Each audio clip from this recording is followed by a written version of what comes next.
रोजच्या नाश्त्याला जर तेच तेच करून जर कंटाळा आला असेल तर असे एकदा कुरकुरीत मेंदू वडे करून पहा. हे बाहेरून जसे कुरकुर आहेत तसे मधून पण आहेत. नक्की एकदा करून पहा. नमस्कार मित्रमैत्रिणींनो, तुझ्या सोम ब्लॉग मध्ये तुमचं सर्वांचं स्वागत करीत आहे. चला आता आपण पाहू रव्यापासून मेंदू वडे कसे तयार करायचे. त्यासाठी मी 1 वाटी रवा घेतलेला आहे, कोथिंबीर आणि 2 बारीक मिरच्या चिरून घेतलेले.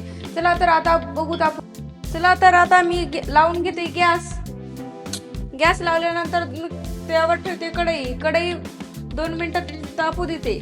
चला आपली कढई पण तपलेली आहे. आता त्यामध्ये थोडं टाकून देते तेल. लई पण टाकायचं नाही, थोडं टाकून द्यायचं. आणि त्यानंतर आपण ज्या वाटीने रवा घेतलेला आहे त्याच वाटीने यामध्ये पाणी पण टाकून द्यायचं आहे. मी 1 वाटी रवा घेतलेला आहे तर यामध्ये 2.5 वाटी पाणी टाकून देणार आहे. पाहू शकता तुम्ही हे पाणी गरम झालेलं आहे. आता त्यामध्ये एका हाताने रवा टाकायचा आणि एका हाताने याला हलवून घ्यायचं. हे पाहू शकता तुम्ही, असं याला घट्ट होऊ द्यायचं. एकदमच रवा पण टाकून द्यायचा नाही, नाहीतर याच्या गाठी बनतात. याला घट्ट होईपर्यंत असंच राहू द्यायचं. हे पाहू शकता असं मिश्रण हे घट्ट लगेच झालेलं आहे. आता याला प्लेट मध्ये काढून घेणार आहोत. हे 2-3 मिनिटं थंड होऊ द्यायचं. 2-3 मिनिटं थंड झाल्यानंतर यामध्ये टाकून द्यायची कोथिंबीर आणि 2 मिरच्या टाकल्यानंतर यामध्ये जिरे टाकून द्यायचे आणि लाल तिखट तुम्ही तुमच्या आवडीप्रमाणे टाकू शकता. लाल तिखट याच्यामध्ये थोडं तेल टाकून घ्यायचं, आपल्या हाताला चिटकू नये म्हणून. आणि याचा एकजीव होईपर्यंत यांना असं मळून घ्यायचं. हे पाहू शकता तुम्ही, असा याचा एकजीव होईपर्यंत याला मळून घेणार आहोत.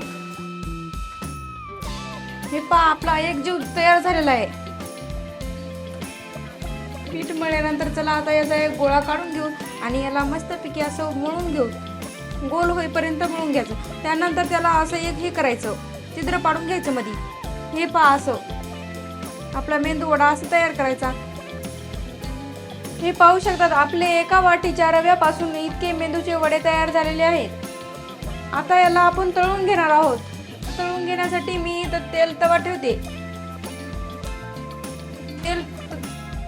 तवा 2 मिनिटं गरम होऊ देते. त्यानंतर त्यामध्ये टाकते तेल.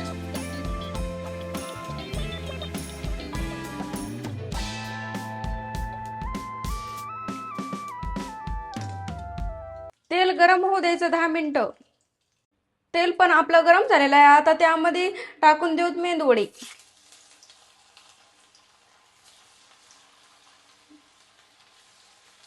आणि याला लालसर रंग येईपर्यंत मस्त तळून घ्यायचा आहे. आतून पण कच्चापणा याचा गेला पाहिजे.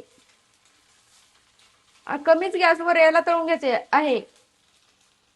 हे पाहू शकतात आपल्या मेंदूवड्याला असा लालसर रंग यायला सुरू झालेला आहे. याला तेल पण धरत नाही जास्त.